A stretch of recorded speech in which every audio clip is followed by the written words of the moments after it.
So anyway, I hear you're a bit sick. I hope you've not got that uranium fever. Funny you should say that, because today... Topical. Okay, I'm just gonna out myself. I'm running off pure caffeine and nicotine and chaos. It's gonna be chaos. I'm gonna apologise in advance. Unlike our regular episodes that are like that anyway. Anyway, yeah, so, wait, uranium fever, that's where we were. Right, going back into the topic. Uranium fever. Spoilers. What are we talking about today, Shannon?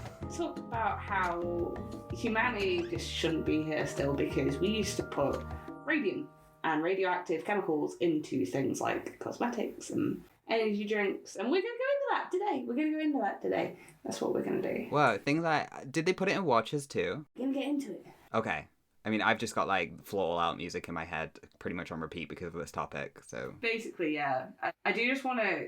Can we go back to that tiny little weird fact that we were talking about earlier? So, Messenger was down because, nightmare, and we always chat on Messenger just since we existed, essentially. Because we're millennials. Yes. We had to resort to text to be able to organise recording today, did we not? How archaic was that? It was weird. We were talking about how it used to be 10 pence to send a text. I think, didn't it used to be like 5p at one point? At one point, but I remember when I had my old Nokia, it was like 10 pence text.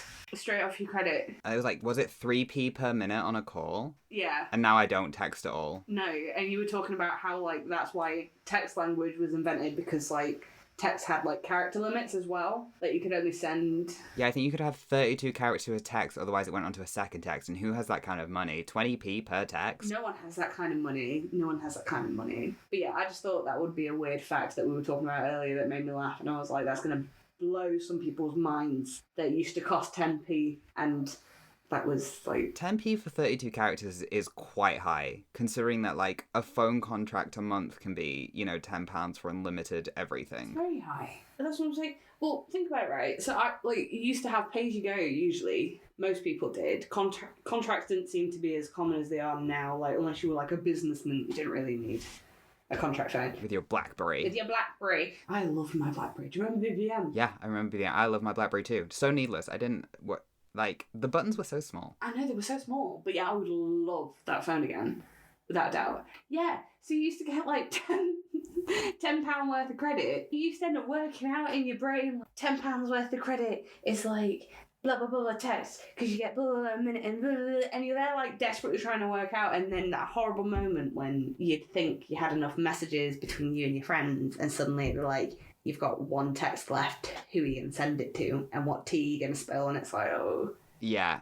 Do you remember, like, the classic when you had to go around, like, so many people asking if anyone had credit on their phone? Because you needed to, like, call your mum or something? Can I call my mum, please? You got credit? Throwbacks. Yeah, throwbacks. So yeah, that's the weird throwback we had today when we had to go back to the archaic way of... The horrid old times. Horrid old times. We didn't have no personalised chat room or nothing. So tell me about uranium. Let's take a dive into... I have found an article. I'm going to basically read this article by Jacopo Prisco for CNN. A miracle cream was launched in Paris in 1933, billed as a scientific beauty product. It promised to improve circulation, firm muscle tissue, reduce fat, and smooth wrinkles. It was part of a line of cosmetics called Thoradia, after thorium and radium, the radioactive elements it contained. Today, no one would intentionally smear radioactive materials on their face, but in 1933, the dangers of radioactivity were not yet fully understood. What? I don't think I've heard of thorium. I've not heard of thorium before. I feel like that's like uranium's little brother, Probably. Or maybe you get like thorium and radium and you bump them together. Maybe they're mummy daddy. I don't know. No, I'm pretty sure uranium is still very poisonous, so I'm imagining thorium is still very poisonous. Yeah, they're all pretty bad. I don't know what thorium is. I don't know what thorium is. Are you going to have a quick Google there? Thorium, yeah, because thorium, chemical symbol TH, is a naturally occurring radioactive metal found in trace levels of soil, rocks, water, plants, and animals. So basically it's everywhere. Thorium is solid under normal conditions. There are natural and man-made forms of thorium, all of which are radioactive. Interesting. A little bit of radioactive. Wait, what? Uranium and radium is different? Yeah, aren't they? Different things? Did not know they were vastly different. Aren't they?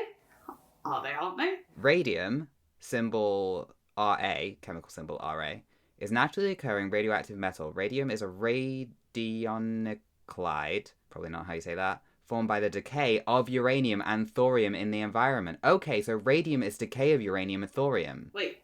So radium is a combination of uranium and thorium, and it's caused when uranium and thorium decay. So it's zombie radium. Yeah. Because it's the corpses. Yeah. Oh, fun. People are putting corpses on their face. And uranium is a silver-white metallic chemical element in the periodic table with the atomic number 92 specifically. Why 92? It is assigned the chemical symbol U. A uranium atom has 92 protons and 92 electrons, of which 6 are valence electrons. Uranium has the highest atomic weight of all naturally occurring elements. So there you go. Yeah. The more you know. So anyway, back to the Geiger counter. Keep going. Before people started to fear radioactivity, all they seemed to know about it was that it contained energy. There were implications that the energy would help your teeth if they were put in toothpaste and give you a glowing expression if they put it in facial cream. But there really wasn't any science to show that it was true. See, what I've learned about reading this article, right, is, you remember the smoke enemas? Yes, vividly. How people were like, it kind of works, it definitely works, even though there's no scientific proof that it worked. We love doing this. We love just taking things and just being like, yeah, it's going to give you all this, even though we have no proof that it's going to do that. I like that they went from they were like, lead makeup, no, that's such a bad idea. However, uranium makeup, pretty sure that's good. However, well, there was asbestos makeup at one point, right? They put asbestos in everything at one point. Yeah. Another day. Asbestos, what is it good for? Soon after its discovery, radioactive beauty products were hitting the shelves. Creams didn't work as advertised. That didn't stop Thoradia Cosmetics from becoming popular. Its full range of products all purported to unleash benefits of radioactivity, including lipstick and facial powder, as well as ointments, soaps, suppositories, razor blades, energy drinks, and even condoms. Razor blades? That seems so unnecessary. Yeah. Uranium condoms. Radium condoms. I mean, yeah, that glow in the dark. I don't think that's what it would do. No, that isn't what would happen. Would that happen? Would they go green? I thought it did glow in the dark. And that's why it was put in watches. Yeah, because that's what they will put in... Wait 1 second. To Google. Please, Google. Does uranium glow? Perhaps the most reliable way to identify the presence of uranium in the glass is to expose it in the dark to a source of ultraviolet light, aka black light. If you're using a black light, you're going to see a lot more. If the glass glows a rich green colour, it contains uranium. So yeah, there you go. Fair enough. Interesting. I like how it's you saying things, me fact-checking. Thank you. How dangerous was it to use radioactive creams? Quite. Luckily, they didn't cause much harm. These creams didn't do any good. They had such low levels of radioactivity that I can't imagine any kind of an effect. At the end of the day, it was a gimmick, said this person. Oh. See, I thought it would make people, lose teeth and stuff. But other kinds of products meant to be ingested proved lethal. A popular one was Radithor, an energy drink. Radithor, probably. Radithor. An energy drink. Now, I did not know that energy drinks existed back then. Energy drink with radium in it, consisting of distilled water with tiny amounts of radium dissolved into it, boldly advertised as a cure for the living dead. It promised to tackle various ailments from diabetes to sexual decline. That's what it says here. As an energy drink? No one looks at an energy drink and goes, yeah, that'll cure my diabetes. So there was a famous American person, famous advocate, American socialite and athlete, Eben Byers, who became notorious for drinking up to 3 bottles of Radithor every day for years. He died from it in 1932, and the Wall Street Journal ran the headline, "The radium water worked fine until his jaw came off." I mean, imagine if that went he drank 3 bottles a day, he died because he fell down a flight of stairs. Do you think he was glowing? Do you think he was see him, like, walking up and down the street. There he is. Glowing right now. Wow, Eben, looking good. Glowing. Your complexion. Like nuclear. You must be using some niacinamide. It's unclear if other deaths were linked to Radithor. I don't think it's that unclear. But that may be due to its prohibitive price. Too expensive for most people to purchase on a regular basis, apparently. Oh. So, not many cases of deaths about it because not many people could buy it. So, Radium girls. I've heard of those. Spires was not the first victim of novelty radiation. In the mid-1920s, radium watches became a style marker. Jorgensen calls them the iPhones of the age. Wearing the watches didn't carry much risk, but the factory workers who made them glow suffered terrible health effects. Applying radioactive paint to the watch dials was a delicate but painstaking task that was considered woman's work.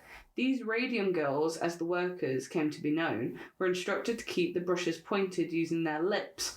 Over time, they started to suffer from a condition called radium jaw, as repeatedly ingesting small amounts of radium caused necrosis of their bones. However, the radiation sickness and in some instances death due to exposure suffered by these workers didn't hurt the popularity of radioactive products as much as Bayer's passing did, given his status in the public eye. Final blow came in 1938 when the Federal Food, Drug and Cosmetic Act outlawed deceptive packaging, making it harder for most radioactive products to promote their outlandish claims. By that time, the general appetite for such remedies had already begun to subside. A few brands that survived, including Thorada's Miracle Cream, did away with the active ingredients entirely, making the products radioactive in name alone. Now hear me out, and it's what I have said in all of our history dives. Yes. Is that they did not know these things were bad for them. No. It's like us finding out in like 20 years' time that retinol, we shouldn't put it on our skin. You know? Like it's currently the big trend, retinol, niacinamide, all that stuff. Yeah. Salicylic acid. In 10 years, you find out like, oh yeah, it just caused Really bad for your skin. jaw necrosis. But yeah, what I'm saying is like it's a classic thing of, well, they didn't know it was bad for them, so why would they know? Like, obviously, in retrospect, it's really dumb. Yes. To put something radioactive, like, inside you. I'm very glad that the article didn't go into the radium suppositories, but I'm interested to know why. What benefit that could be, but I'm guessing it's another thing of, it might work. Let's try it. Are you Googling it? Let's see. Radium. A 15 course of radium suppositories meant to encourage manly vigour. So there you go, that's what that was for. Another article by Criminal Element. Who needs Viagra when you can have radium? What? How does that work? Did it work though? Try them and see what good results you get. Vita radium suppositories are shipped in a plain wrapper for confidentiality. There we go. Some radium facts. Radium girls. This is fun. The half-life of radium is roughly 1,600 years. Today, roughly 100 years after their death, the radium girls are still glowing where they are buried. Yo, that's horrific. Right? So working at the Waterbury Clock Company, the article went on to say that all of them had died except for one, who's May Kane, a 107-year-old radium girl who lived 30 minutes from the person's home. So the last radium girl died at 107 in the 1920s. That is madness. So there you go. You see, this is the thing that gets me about history, is like looking back, you kind of see patterns repeating. Do you know what I mean? Popularity with things becoming like a fad. And we need to learn from past mistakes because we used to do some really stupid stuff.